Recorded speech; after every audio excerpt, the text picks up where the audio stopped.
હાલો, કેમ છો? બધા મજામાં? બધાને મારા જય શ્રી કૃષ્ણ. આજે આપણે ભરેલો રોટલો લઈ આવ્યા છીએ. રોટલાની વેરાયટી ઘણી બધી અત્યારે બનતી હોય છે. આગળ આપણે વિડીયો અપલોડ કરેલા જ છે. મેથીવાળો રોટલો છે, સાદો રોટલો છે, વઘારેલો રોટલો છે. તો અત્યારે આપણે ભરેલો રોટલો લઈ આવ્યા છીએ, જે બહુ ટેસ્ટી લાગે છે. અને એક આ રોટલો બનાવીએ છીએ ને તો કોઈ પણ જાતની બીજી વસ્તુની જરૂર નથી પડતી, એટલો સરસ ટેસ્ટી બને છે. તો પહેલાં એના માટે આપણે સ્ટફિંગ બનાવી લઈએ.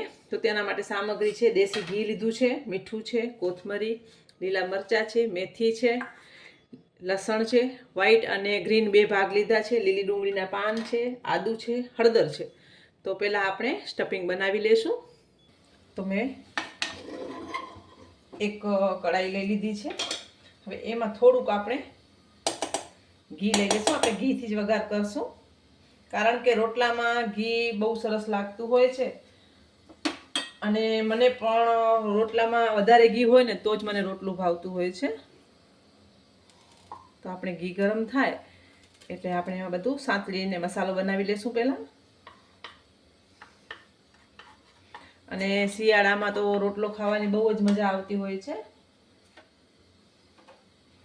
આપણે લીલા મરચાં, થોડુંક આદું,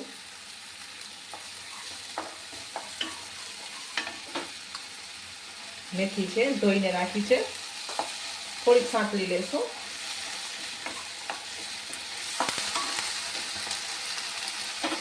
લીલું લસણ અને લીલા લસણ વ્હાઈટ ભાગ છે, અને લીલી ડુંગળીના પાન છે, અને કોથમરી સાથે આપણે ટેસ્ટ પ્રમાણે થોડુંક મીઠું લઈ લઈશું, અને થોડીક આપણે હળદર લઈશું. હવે આને એકદમ સરસ આપણે સાંતળી લેવાનું છે. તમને આમાં ઉમેરવું હોય તો તમે સૂકું લસણ પણ ઉમેરી શકો છો, પણ અત્યારે મેં નથી કીધું. આપણું સ્ટફિંગ તૈયાર થઈ ગયું છે. એને થોડુંક ઠંડુ કરી લઈને પછી આપણે રોટલો બનાવીએ. એક બાઉલમાં લઈ લઈશું.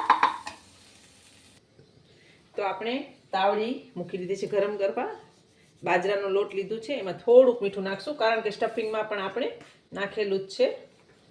અને થોડું થોડું પાણી નાખી અને લોટ સરસ બાંધી લઈશું. પહેલાં કહેશે ને કે રોટલો તો જેની માને આવડતું હોય ને એની જ દીકરીને આવડે. રોટલો કાંઈ કોઈ શીખવાડી ના શકે. અત્યારે તો યુટ્યુબમાં બધું ઘણું શીખવાડે જ છે, પણ એક કહેવત છે કે જેની માને આવડતો હોય ને રોટલો અને લાપસી, એની દીકરીને આવડતી હોય.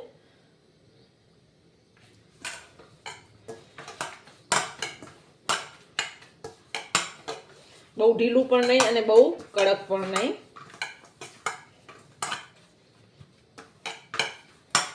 એકદમ સરસ આપણે એને મસળી લઈશું.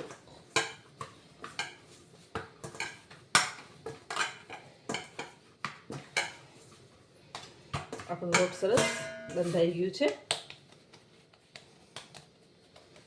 પહેલાં આપણે આવી રીતે ગોળ બનાવી લઈશું. હવે એને વચમાંથી આવી રીતે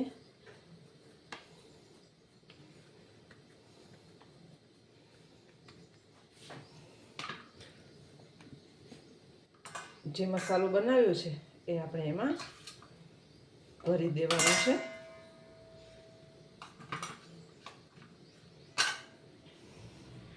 અને આપણે જેમ કચોરી વાળીએ છીએ ને એવી રીતે એને આખો પેક કરી દેવાનો છે. હવે તમને પાટલા ઉપર ફાવે તો તમે પાટલા ઉપર કરી શકો છો, અને હાથેથી ફાવતું હોય તો તમે હાથેથી જ કરી શકો છો.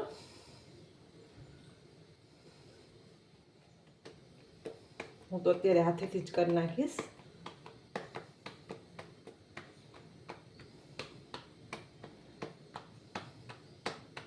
બહુ ઝીણું નથી કરવાનું, કારણ કે આપણે સ્ટફિંગ ભર્યું છે ને.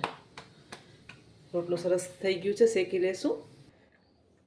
તો આપણી તાવડી સરસ તપી ગઈ છે. તો આપણે સરસ રોટલો શેકી લેશું. જોઈ લેશું. આપણે રોટલાને પલટાવી નાખશું બીજી બાજુ. બંને બાજુ સરસ શેકી લેશું. અને મને છે ને થોડુંક કડક રોટલું ભાવતું હોય છે, એટલે હું કડક જ બનાવું છું. તો આપણો રોટલો સરસ શેકાઈ ગયું છે. જોઈ લેશું. હવે રોટલાની વાત કરીએ તો અત્યારે ઘણી જાતના રોટલા ભરીને બનાવે છે.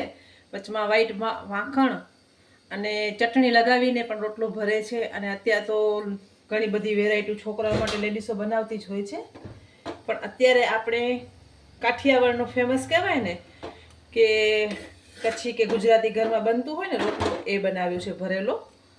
બહુ ટેસ્ટી બને છે ને. અમારા કચ્છી ઘરમાં શિયાળામાં ભરપૂર રોટલા ખવાતા હોય છે અને ગામડાઓમાં તો 12 માસ રોટલું ખવાતું હોય છે.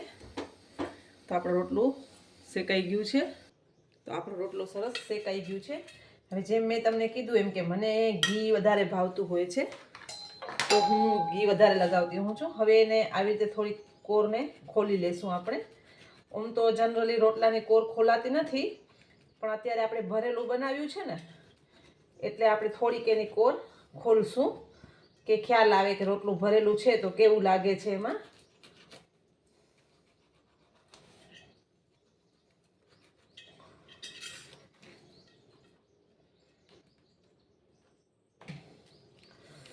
તમે જોઈ શકો છો એકદમ સરસ એવું રોટલું તૈયાર થઈ ગયું છે.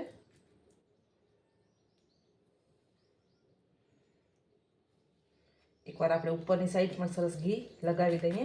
મને ઘીવાળો રોટલો જ ભાવતું હોય છે એટલે હું ઘી વધારે લેતી હોઉં છું. તો તૈયાર છે આપણો ભરેલો રોટલો. તો આપણે સર્વ કરી દઈશું. તો તૈયાર છે આપણો લસણવાળો ભરેલો રોટલો. સાથે મેં વ્હાઈટ માખણ, ડુંગળી, લીલી હળદર અને ઘી અને ગોળ ઉપર થોડુંક આપણે મેલ્ટેડ ઘી લઈ લઈએ. અને આ મળી જાય તો બીજું કાંઈ પણ તમને જરૂર નહીં પડે. તમને શાકની પણ જરૂર નહીં પડે. એવું સરસ ટેસ્ટી રોટલો આપણો રેડી છે. તો તમે પણ તમારા ઘરે ચોક્કસ આ બનાવજો. બધાને ભાવશે અને ગરમા ગરમ પીરસજો. બહુ મજા આવશે. બધાને મારા જય માતાજી.